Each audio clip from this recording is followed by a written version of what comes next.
आज आपके साथ दाल वाली कचौरी बनाने की बहुत ही ज़बरदस्त किस्म की रेसिपी शेयर कर रहा हूँ और इसके साथ आपको आलू की तरकारी बनाने का भी एक बहुत ज़बरदस्त किस्म का तरीका बताऊँगा। इंशाल्लाह जब भी आप इस रेसिपी को ट्राई करेंगे ना, आपको मायूसी नहीं होगी। बहुत ज़बरदस्त किस्म की रेसिपी है, आसान अल्फाज में आपको बताऊँगा।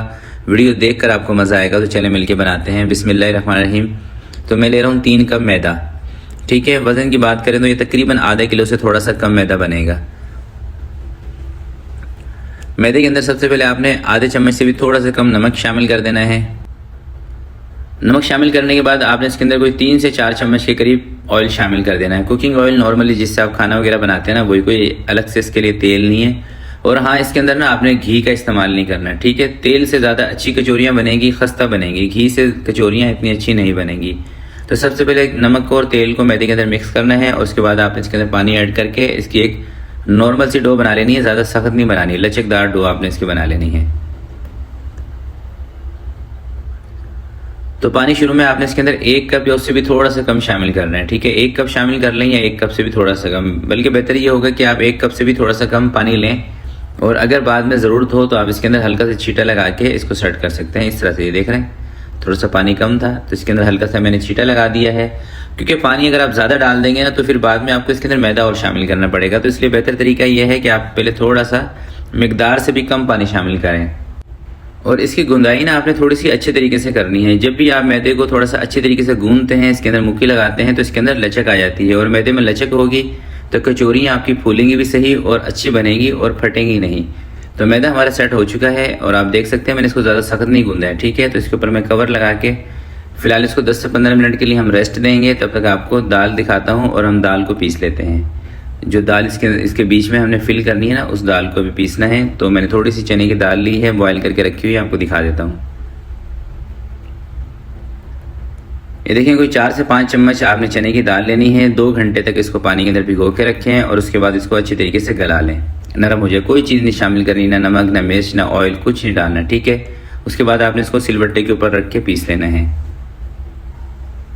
तो ये देखें, दाल मैंने पीस ली है। मैंने दाल को पीसा है सिलबट्टे के ऊपर। अगर आपके पास कोई इस तरह की मशीन हो जिसके अंदर आप दाल को आसानी से पीस सकते हैं, या कीमे वाली मशीन के अंदर से भी आप दाल को निकाल सकते हैं। अब आपने मैदे की छोटी छोटी सी लोइयाँ बनानी है जिसका वज़न तकरीबन 30 ग्राम होना चाहिए। बहुत ज़्यादा बड़ी लोई नहीं इसकी बनानी, छोटी छोटी इस तरह से। और गोल पेड़े नहीं बनाने इसके कोई। ठीक है, इस तरह से लोइयाँ बना के फिर आपने एक पेड़ा उठाना है, हल्का सा हाथ को ऑयल लगा लें और थोड़ा सा इसको फैला लें। बहुत ज़्यादा भी नहीं फैलाना है इसको, बस बीच में दाल रखें। बहुत ज़्यादा बीच में दाल भी नहीं भरनी है आपने, सही है। अच्छा, आप में से कुछ लोग ये कहेंगे कि शेफ़ दाल के अंदर आपने ना तो नमक डाला है ना मिर्च डाला है, इससे तो कचौरियाँ फीकी रहेंगी। भाई फीकी नहीं रहेंगी, इंशाल्लाह मज़ेदार बनेगी। और ये इस तरह की कचौरियाँ हैं, ये बच्चे भी आसानी से खा लेंगे। अगर आपको स्पाइसी करनी हो तो उसके लिए हम इसके साथ जो बनाएंगे ना तरकारी, वो स्पाइसी होगी। ठीक है, और फिर भी आपको और ज़्यादा चटपटी बनानी है तो आप इसके अंदर ज़रा सी लाल मिर्च का पाउडर और ज़रा सा नमक ऐड कर सकते हैं दाल के अंदर। ये ऑप्शनल है, कुछ लोग वैसे डालते भी हैं दाल के अंदर ना थोड़ा सा नमक और मिर्च। तो इस तरीके से सारी कचौरियाँ आपने भर लेनी है। ये देखें, ज़्यादा बड़ा बेशक ना करें, थोड़ा सा बस ऐसे फैला लें इसको, पेड़े को, बीच में थोड़ी सी दाल रख लें। बस इसको ना आपने पैक ज़रा अच्छे तरीके से करना है, सही है, ताकि दाल इसके बीच में से निकले ना जब आप इसको बेल के या बड़ा करके जब इसको फ्राई करेंगे उस टाइम पे। तो सारे पेड़े मैंने तैयार कर लिए हैं। अब आपने इसके ऊपर थोड़ा सा ऑयल लगा देना है और इसके ऊपर पेपर लगा देना है और इसको कोई 10 से 15 मिनट के लिए, 20 मिनट के लिए छोड़ देना है। ठीक है, इससे ज़्यादा भी वैसे आप इसको छोड़ सकते हैं, आधे घंटे के लिए भी छोड़ दें, कोई मसला नहीं है। पेपर लगा के इसको साइड पे कर देते हैं। और इस तरह से पेड़े बना के ना आप इसको स्टोर नहीं कर सकते। कभी आप ये सोचें कि हम रात को पेड़े बना के रख लें, सुबह सुबह कचौरियाँ बनाएंगे, तो फिर ये कचौरियाँ फटेंगी आपकी। ठीक है, फ्रिज वाले पेड़े ज़्यादा अच्छे नहीं रहते। आप इसको हाथ के हाथ ही बनाएं, फ्रेश पेड़े, क्योंकि इसके बीच में दाल होती है, फिर दाल फटेगी।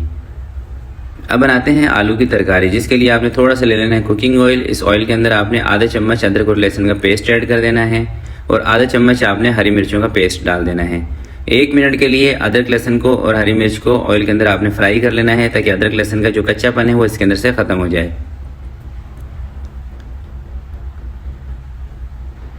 अदरक लहसुन को भूनने के बाद आपने इसके अंदर थोड़ा सा सफ़ेद ज़ीरा शामिल कर देना है, साबुत आधा चम्मच। कुटी हुई लाल मिर्च आधा चम्मच। आधे चम्मच से थोड़ा सा कम मेथी दाना आपने इसके अंदर शामिल कर देना है और इन चीज़ों को आपने फ्राई कर लेना है। अगर मिर्चें जलने लगेंगी तो थोड़ा सा आपने इसके अंदर पानी शामिल कर देना है। पानी के साथ इसके अंदर आधा चम्मच धनिया कुटा हुआ, आधे चम्मच से कम आपने नमक शामिल कर देना है और इस मसाले को ना कोई 2 से 3 मिनट के लिए आपने भून लेना है, जितनी देर तक इसके अंदर जो हमने पानी डाला था ना वो पानी ख़त्म नहीं हो जाता है और मसाला अच्छी तरीके से भून नहीं जाता। 2 से 3 मिनट के अंदर ये मसाला भून जाएगा, ज़्यादा देर तक इसको भूनने की ज़रूरत नहीं है। जैसे मसाला भुन जाएगा इसके अंदर आपने 3 आलू स्किन को उतार के कटिंग करके इसमें शामिल कर देना है, कवर लगा देना है और 10 से 12 मिनट के लिए आलूओं को गलने देना है। 10 से 12 मिनट के बाद आपने कवर को हटा देना है। देखें आलू सबसे पहले मैं आपको दिखाता हूँ। सबसे पहली शर्त यह है कि आलू गल जाने चाहिए। आलू गलेंगे तो ही आपकी तरकारी मज़ेदार बनेगी। देखें आलू गल गए। अब इन आलूओं को ना हमने मैश करना है, तो इसको क्या करते हैं, ये जो पानी है ना, जो ग्रेवी आपको नज़र आ रही है, इससे बाहर निकाल देते हैं। तो आलू मैश करके दोबारा से आपने इसको ग्रेवी के अंदर डाल देना है। और अब कुछ और चीज़ें हैं जो इसके अंदर हमने ऐड करनी है। 1 चुटकी आपने इसके अंदर जर्दा कलर शामिल कर देना है, ऑरेंज फूड कलर। थोड़ा सा आपने इसके अंदर चाइना सॉल्ट भी शामिल कर देना है, थोड़ी सी कलवंजी शामिल कर देनी है। 1 से 2 हरी मिर्चें बारीक बारीक चॉप करके वो आप इसके अंदर शामिल कर दें, थोड़ा सा धनिया शामिल कर दें। ये तमाम चीज़ें डालने के बाद 2 से 3 इसको उबाल कराएं, उसके बाद ये तरकारी आपकी तैयार हो जाएगी। अगर यहाँ पर आपको लग रहा है कि तरकारी के अंदर पानी ज़्यादा चला गया है, तो फिर इसके साथ आप एक काम कर सकते हैं कि कॉर्नफ्लोर 1 चम्मच लेके उसको पानी के अंदर हल करके वो आप इसके अंदर ऐड कर सकते हैं। उससे यह है कि तरकारी आपकी परफेक्ट हो जाएगी। ये उस सूरत में आपने करना है कि अगर इसके अंदर पानी आपसे ज़्यादा हो गया हो तब।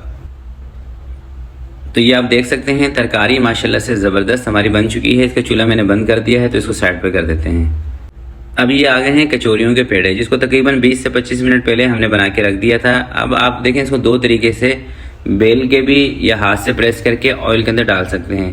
अगर आप इसको बेलन से बेल रहे हैं तो हल्का सा आपने टेबल के ऊपर ऑयल लगा देना है और एक पेड़ा उठाना है और इसको ज़रा छोटा बेलना है, ठीक है, ज़्यादा बड़ा नहीं करना। और बेलन से ना बाज़ औक़ात इसका साइज़ बड़ा ही हो जाता है, मगर आपने इस चीज़ का ध्यान रखना है, ठीक है, कि इसका साइज़ बड़ा नहीं होना चाहिए। ज़्यादा बड़ी हो जाएगी फिर भी कचौरी अच्छी नहीं रहेगी, बल्कि आप इसको ज़्यादा पतला कर देंगे ना तो हो सकता है कि इसके बीच में से मसाला निकल जाए। ये देखें, बस ये मैंने आपको इसका फुल साइज़ दिखा रहा हूँ, ठीक है। इससे ज़्यादा बड़ी नहीं करनी, हो सके तो इससे हल्की सी छोटी आपने रखनी है, सही है। तो अब चलते हैं ऑयल की तरफ।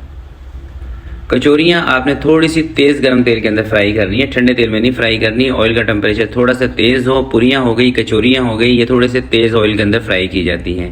तेज़ ऑयल के अंदर फ्राई करें। पहले 3-4 कचौरियाँ बेल के रख लें। जितनी कचौरियाँ तेल के अंदर आ जाती हैं ना उतनी बेल के रख लें और उसको इस तरीके से डाल के चम्मच की मदद से थोड़ा थोड़ा ऊपर से प्रेस करेंगे, ये फूल जाएंगी। इस वक्त ऑयल का टेम्परेचर ना थोड़ा सा तेज़ है कचौरियों के हिसाब से। इससे थोड़ा सा लाइट होगा ना ऑयल का टेम्परेचर तो कचौरियाँ और अच्छी फूलेंगी, ठीक है। मगर आपने बहुत ज़्यादा कम भी नहीं करना तेल का जो टेम्परेचर है। अगर ज़्यादा ठंडे तेल में तलेंगे तो इसके अंदर एक तो ऑयल भर जाएगा और उस तरीके से ये खस्ता भी नहीं बनेगी कचौरियाँ आपकी, और कलर भी बेहतरीन नहीं आएगा, ठीक है।